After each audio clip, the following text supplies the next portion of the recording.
mean, all these headlines coming out of the country. Trump's announcing what, I think, billions of dollars. 300 or more than 300. Oh, you've been counting, right? But this is what he wants, right? He wants to show that he can make deals. He wants to show that he can bring jobs home. Absolutely. He's not against Muslims. This is the message. I'm against Islamists. I love Muslims. The first country I visit is the main Muslim country. I'm going to meet with the leaders of the Islamic world. And not only that, they love me too. They gave me the biggest deals in US Saudi history, over $300 billion, creating thousands and thousands of jobs in Saudi and in the US. Right. Okay, well, walk us through, what does Saudi Arabia want in return then? They're giving Trump exactly what he wants. Exactly. Protection against Iran, to be united against extremism, Sunni extremism and Shiite extremism represented by Iran. Right. So we did actually have Saudi's foreign minister saying that when it comes to Iran, he wants to see deeds and not words. Yes. What exactly do you think he means? Iran deal, renegotiate it. Iran is not only making problems on the nuclear deal, it's interference in Yemen, in Syria, in Lebanon. Expansionist Iran, put a halt to that. But do you think the U.S. has the capability to do that unilaterally? Well, I mean, it's got to be with the Europeans, with the Russians, with the Chinese, but they can lead. Ghanima, let me jump into the conversation. I just recall the very moment the former President Barack Obama was on the ground in Cairo and gave his speech to the Muslim and Arab world and all the euphoria that came with it. How is this speech really going to be different than the last time around? We saw a U.S. president give a speech with a lot of ambitions, but ultimately delivered very little in terms of policy change. Well, let's see. I mean, it always starts happily. Let's hope this ends happily. It did not end happily with Obama, with interference, with apathy towards what was happening in the Arab Spring, totally mismanaged. I think we'll just have to wait and see.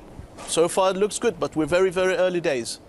Ghanem, Youssef brought up the Obama administration. Trump was very critical of the Obama administration's relationship with Saudi Arabia. You'll remember he criticized Obama for bowing to the king. Now we have pictures of Trump, accepting the medal, doing the same thing. How is that going to play out domestically in the U.S.? Well, obviously the grassroots white supremacists will be shocked. God, he's with them. Let's see if he can create jobs, if these deals translate into thousands of employment, that's good. It's again going to be a wait and see game here.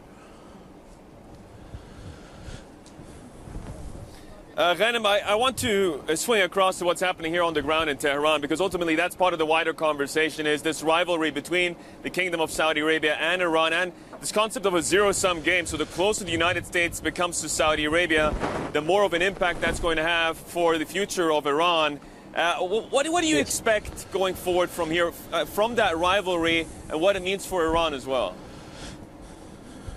I think now the ball is in Iran's court. Rouhani needs to demonstrate that he is ready to re-engage. The nuclear deal that he signed with Obama will have to change. They will have to reduce the interference in the rest of the Middle East, Yemen, Syria, even places in the Gulf. I think Iran will need to come up with a plan to relate to this new reality. Of course, the Europeans will be very content with the previous deal, but now with the Americans very staunchly in close relations with the Sunni Muslim world, and there is so much at stake, billions and hundreds of billions. I think the Iranians will need to show flexibility. Ultimately, it's not Rouhani who will decide. It's the de facto head of state, it's the supreme leader. We did not have a regime change in Iran. We just had a change of administrator in as far as foreign policy is concerned.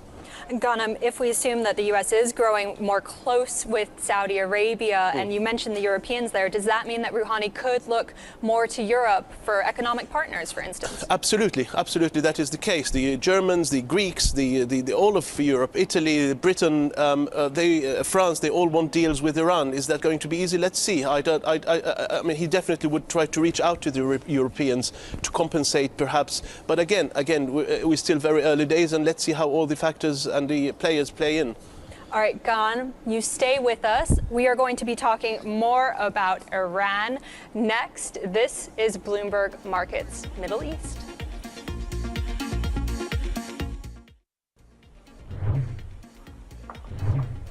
This is Bloomberg Markets Middle East, live from Dubai. I'm Tracy Alloway. And I'm Yusuf Gamaluddin in Tehran. Let's pick up the conversation in terms of what's happening in this part of the world. A very, very long night in the capital. Celebrations, people out and about, really bringing much of the key arteries in Tehran to a gridlock, waving flags, singing.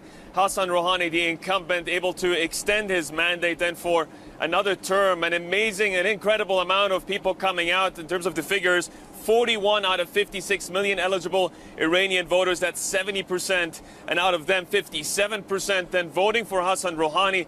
Look, the polls suggested this would be close. This wasn't as close as the polls would have said it would be. It was a landslide victory for Hassan Rouhani and gives him the kind of strong mandate he would be looking for in his next term. Now, lots of congratulatory messages coming in from abroad, from the EU foreign policy chief, from the Russian president as well. But now the page turns. What comes next? Well, first challenge is going to be the domestic challenge, because ultimately the highest political authority in the country remains the supreme leader, Ali Ayatollah Khamenei. So how much of his ambitious legislative reform can he really push through? That's the first challenge. The second challenge, and we got into that a little bit, is going to be the U.S. presidency, Donald Trump, what they're going to do about sanctions going forward. Let's get to our guest, Ghanem Nusseibeh, who has been talking to us, of course, about some of these issues. And I want to start off with the domestic scene here in Tehran. How much can he really push forward, given the fact that he's still within the confines of the Islamic Republic? Ghanem.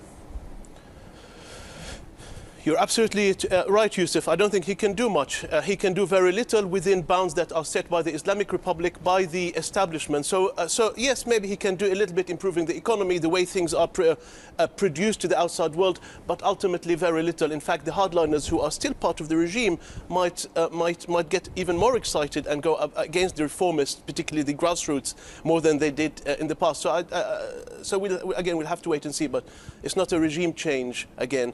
It's a vote against more extremism. It's not a vote that has changed the regime. The regime is still there. I want to press you on that point because, okay, Rouhani is in for another term, but that doesn't necessarily mean a continuation of the status quo as it's been. What do you think could change going forward? I think he has to show flexibility in terms of expansionism in the Middle East. He has to pull out of Syria, of Yemen, interference in Gulf affairs. He has to, in Lebanon, he has to show flexibility in terms of dealing with the Sunni Muslim world. Iran is a state that is surrounded by the Arab Sunni Muslim world, and they need to engage with them positively rather than negatively. I think this is going to be the key test here. Ghanem, I want to pick up on what you said earlier about concessions. Now that the U.S. and Saudi Arabia are growing closer, Tehran and the government here might be forced to give up more. What kind of concessions could we be looking at? How does the Iranian government respond to this stronger alliance? I mean, pull out again, not proactive, just reduce the interference, pull out of those Sunni Muslim countries, engage positively and proactively with the Sunni Muslim world. It's not about doing anything negative, but it's rather than pulling out your forces. This is not in Rouhani's hands. It's in the hands of the regime and of the supreme leader. Can he do that? I don't know. I think it's something that he, who knows whether he wants it or not, but it's something that is very much entrenched in the regime, the Revolutionary Guard and the supreme leader. They're the ones who need to decide, right, we have enough interfering with the rest of the Middle East, now we need to engage positively. Ghanem, just in terms of the economic opening, this election was seen as a referendum on Rouhani's strategy to some extent. So what do you expect to happen now? Do you think he'll push forward with that? And what are the limitations that he faces in the form of, the Ayatollah, for instance? I think he will push forward for that. It's through greater relations, perhaps, with Europe. The economy has had mixed messages. Unemployment has gone up slightly from 10 to about 13%. On the other hand, inflation has gone down. So there are mixed messages. It's too early to say. I think with more opening up, with more trade between them and the Europeans, he would be hoping to reduce inflation further, but ultimately he would need to reduce unemployment. That's not going to be easy at all without opening up even more. All right. Thank you so much, Ghanem Nusseibeh, the founder of Cornerstone Global.